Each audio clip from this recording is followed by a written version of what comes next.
It's ChickenboneJohn here, and in our workshop we often make up little jigs and tools to help with jobs, because we're doing more than just sort of like one at a time, but we're not mass manufacturing.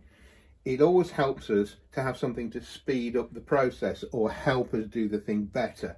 Here's a little thing which I use for fretting. Now what we're going to do is fret this neck, but when you do that, and we're hammering these in, it's good to support the neck all along its length, rather than just put this on the bench and support it here and at the headstock and have this bending.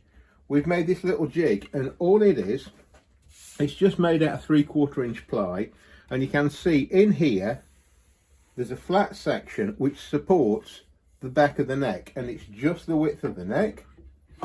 So we drop a 3-string neck in there. It'll accommodate different lengths, and we've got some simple over center clamps. I'm just going to put a packer in there, and we just clip that down,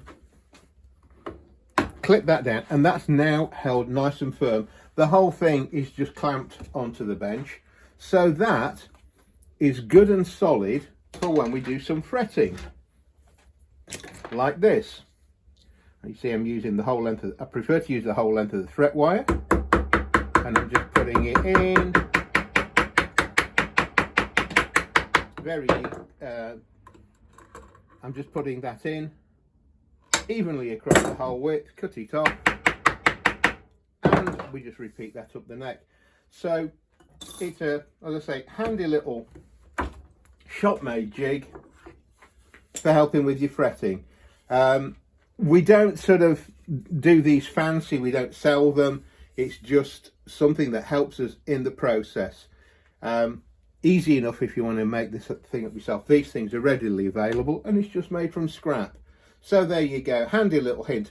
We're sort of big into making these sort of things to help us along our way with little templates or jigs or tools that can be fabricated from sort of scrap timber. Just makes the whole sort of process a little easier. You know, here's another thing, you know, file with a handle, and we use that for dressing the fret edges. I don't like these ones which are clamped into a piece of wood and right on top of the fret, so I thought we'll make our own, and there you go.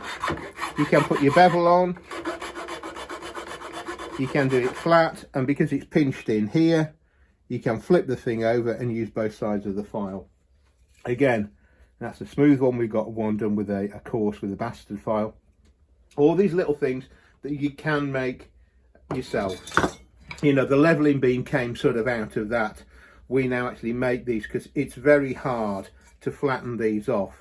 You do need a proper surface table to get those ground perfectly flat, but it does show what you can do with a little bit of thought and time to make the job easier or quicker or better. Okay, thanks for watching, and bye for now.